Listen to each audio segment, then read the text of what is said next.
महाराष्ट्र प्रसिद्ध अनेक रेसिपी यही चैनल में आगु सेयार कर सारी।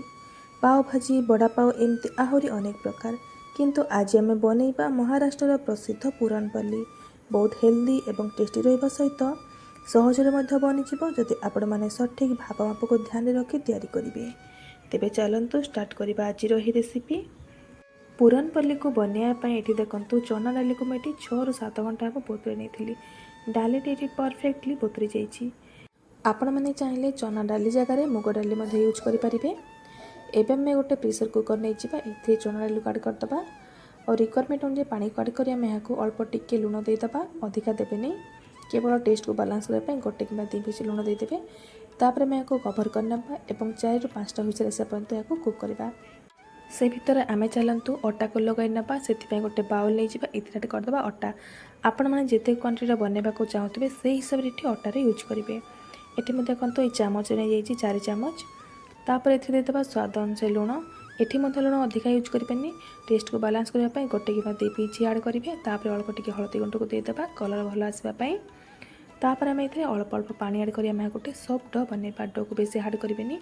आपण मैंने ये मन रखिए जिते भी आपण मैंने जेकोसी स्टफिंग वाला पराठा बा स्टफिंग वाला जेकोसी जिनस बनाऊँच अटारे से डोटी को सब बेले सॉफ्टली बनइबे, जहाँफल कि कौन सा क्रैक हबार चांस रही। ये देखो मोटा को भल चकटी नहीं पूरा स्मूथ की या आम रेस्ट पर छाड़देवा गोटे घंटा पर्यंत। ये देखो आम डाली भल भाव सीझी जाइए। ये देखो आप गोटे मिक्स करके परफेक्टली डाली सीझी। या गोटे छणा साहाଯ୍य छाणी ना और गोटे बाउल को ट्रांसफर करना। तापर यहाँ जेकोसी मेसर साहाଯ୍य होगा एमती ग्लास एंड्रे भल भाव केमती मिक्स करना जहाँफल पूरा चिकन हो।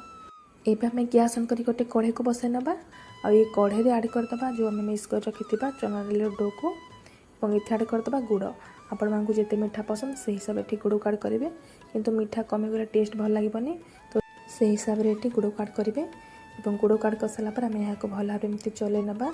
गुड़ आड कर सारापर ये टे पतला हो टेक्सचर। गैस फ्लेम को लो रखा कंटिन्यूस चलेबे, जहाँफल धीरे धीरे एमती मोटा ही आसो माने ये गोटे डोर फॉर्मेट को चली आसो। ये आप देखी जापे केते बढ़िया भाव हो आमर पुरान।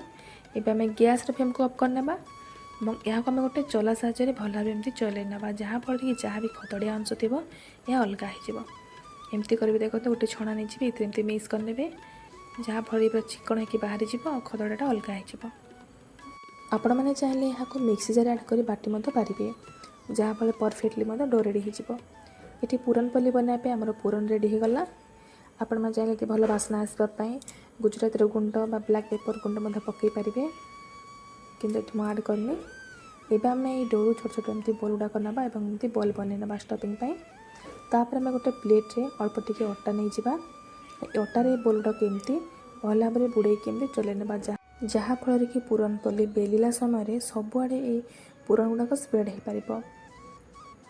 ये देखो एक्सट्रा अटा गुड़ाक हाथ में एमती झाड़ी अलग करने जदि अधिक अटा रही भल लगे। ता भर देखो ये आम अटा मतलब भल भाव सफ्टली हो जाइए। देखो केते सफ्ट अच्छे आप ध्यान रखिए एमती सफ्ट अटा ही बनइबे।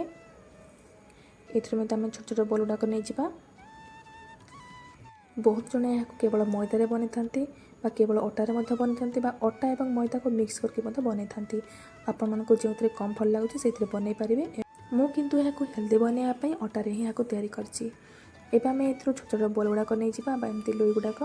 तापर आम यहाँ गोल करके आम जमी सुजी काकर बनाऊ मझे जमी कटोरी सेप दो से ही प्रकार आम ये जगह तैयारी करवा, जहाँफल ये पुरान गुड़ाक आम भितर स्टफिंग दे पारिबा। आपण मैंने देखिए जापारे सेम प्रोसेस बनइबे।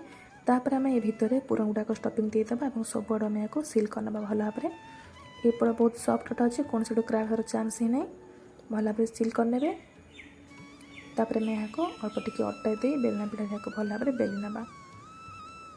ये सेम प्रोसेस आप जेकोसी स्टफिंग वाला पराठा हो बनई पारे, कौन प्रॉब्लम हेनी।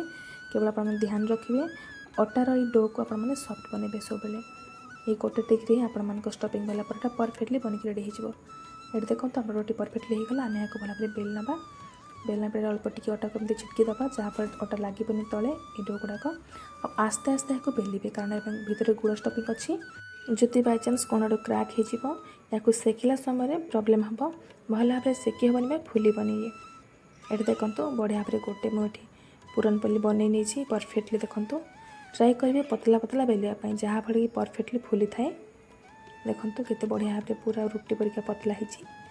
एबे आम गैस ऑन कर तावा को बसई नबा और तावे अल्प टिके तेल को देदेबा। तापर आम टिश्यू पेपर को पोछि आनिबा कारण ये गरम अच्छे तावा जब आम एमती डायरेक्टली पकईदेबा ये पूरन पोली गुड़ाक तारू उठबनी एमती चिपकी जीव। आउ जब अधिका तेल देकी यहाँ सेकीदेवे ताहले ये पूरी परिका हो फुलबनी और भल लगे। तो ध्यान रखिए प्रथम तावे अल्प टिके तेल देदेवे तापर ताको भल भाव पोछि आनिबे तापर ये पूरन पोली को एमती पकेबे जहाँफल कि परफेक्टली पूरा एमती फुलिब। तापर फुली सारा पर आपण मैंने यहाँ घी कि तेल भल भाव स्प्रेड करने। ये तो घीर एक्चुअली ओरिजिनल टेस्ट आनी थाए। आपण मैंने ट्राई करेंगे देसी घी को आड करने परफेक्ट स्वाद जदि पाइबा को चाहते। ये देखो गोटे पूरन पोली पूरा परफेक्टली केमती फुली जाइए। प्रोसेस आप ध्यान रखिए। तापर आम ये घी को अल्प एमती स्प्रेड करना और दी साइड आम अल्ट पाल्ट करके भल भाव सेकिबा। देखो गोटे पूरन पोली फाइनली रेडी होगा केते परफेक्ट केते सुंदर देखा। देखो पूरा डिलिशियस देखा जाउछि। सेम प्रोसेस में सब पूरन पोली गुड़ा सेकी नबा। आप देखी जानीपे केमती सब पूरन पोली गुड़ा पूरा बेलून परिका फुलुची। आपण चिक मन रखिए अटा को सब सफ्टली ही माने डो को रेडी करेंगे। तापर एमती सेकिला समय प्रथम अल्प टिके तेल को या स्प्रेड करने ताको पोछि आनिबे तापर परोटा होबा एमती पूरन पोली को या देवे जहाँफल कि परफेक्टली आग सेकी हो। तापर आपण मैंने घी को या ग्रीस करने।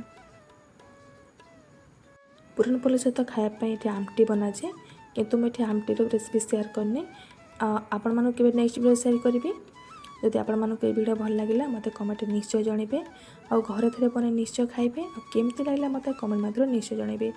ये मुझे आपण मानक गोटे भाड़ी देखा भीतर स्टफिंग केमती परफेक्टली सब स्प्रेड होकर अच्छी केते सफ्ट बनचे आप देखी जानीपे पूरा तोला पर नरम हो बहुत टेस्टी लगी थे। थोड़ा निश्चय तैयारी करूँ और जब आपण मानक आज रेसिपी भल लगे ताहले मो चैनल को लाइक सब्सक्राइब कर दिंतु। रहिले सांग माने देखा गोटे नुआ रेसिपी सहित नुआ बेले। धन्यवाद। जय जगन्नाथ।